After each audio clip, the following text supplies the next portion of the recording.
Well, 4 of the hostages taken by Hamas on October 7th were Yarden and Shiri Levy and their 2 sons, Ariel and Kfir. Kfir was only 8 months old at the time. His brother Ariel was 4 when they were taken captive. And for more on this, we're joined live by Ariel Levy, Yarden's brother. We appreciate your time and thank you for joining us, Ariel. We spoke about a week after your brother and his family was abducted by Hamas, and I remember you describing the emotions you were going through, that you felt numb in a constant state of fog. And I'm wondering, how are you reflecting, what are you reflecting on today, and how are you coping? Well, it's been a nightmare of a year. I went through all kinds of phases. First, like you said, I was numb. Then I went really quick into action and trying to be part of the fight of bringing them back. A lot of sadness at some point. We had through a lot of ups and downs this year. And lately I'm feeling mostly angry. I feel like they should have been home already. I can't believe it's been a year today and they are still captive. So I'm always trying to think, what else can we do? What haven't we done yet to bring them home finally? It's a situation that you can't understand how it's been going on for a year now. Ariel, do you know if your family is alive? I saw you put the picture also of Shiri's parents, because at the beginning when I talked to you, we really didn't know what happened to them. So after about 2 weeks, we discovered they found their bodies in their house, their burnt house. They were burned inside their home. So they were both murdered. Shiri and the boys, we don't know nothing since the end of November. Hamas claimed they were killed by an Israeli airstrike, but we don't have any confirmation for it until today.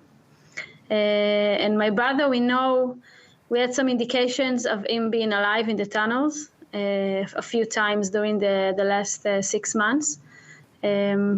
But nothing is for sure, and every minute can be their last, and every minute everything can change. So at no point I can really know their condition for sure. You talked about your brother, and throughout the past year, Hamas has engaged in a lot of this psychological terror with the families of those who have been held captive. And I'm wondering, did you watch the video of your brother being taken into Gaza, being beaten by Palestinian civilians while he was on the motorcycle? Did you watch the video that was produced by Hamas? Yeah, I watched before we got that video of the kidnapped.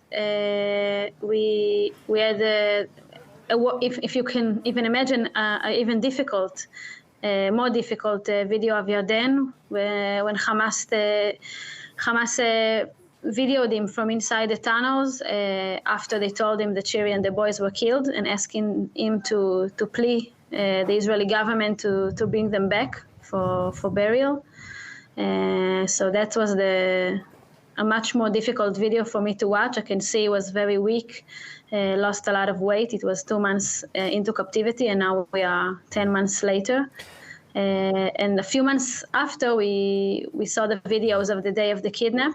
And I can't even imagine the feeling of seeing your brother, seeing someone you love, being beaten and so scared, and not knowing if this is his last, if he's gonna be killed a second later. You can see the horror in his eyes. It was terrible. Ariel, we have about 30 seconds left, but I want to talk about your nephews quickly. Kfir was 4 years old when he was kidnapped. Ariel was 4. What goes through your mind when you think about your nephews, and what's the message you would like to send to our viewers? I'll start from the message. The message is the world can't be silent about 2 little children being held captive by a terrorist organization. I think those children should be released regardless of any deal that might be or not be. I think they should be released regardless. We have to know what happened to them. Even if what Hamas said about them being killed is not true, we know the condition the hostages are being held in.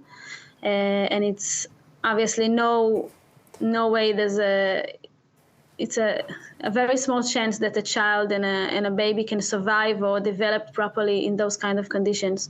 So I'm really worried for them every second of every day, and I think everybody in the world should claim their return as soon as possible. Soon is we are way over the soon, but that's all I want. I want them back. I want them home. I think the fact that we got to a year now, it's something we never imagined and should never go on. Ofri Levy, I sincerely appreciate your time. I know today must be very difficult for you and your family, and we wish nothing but the safe return for your family. We appreciate it. Thank you.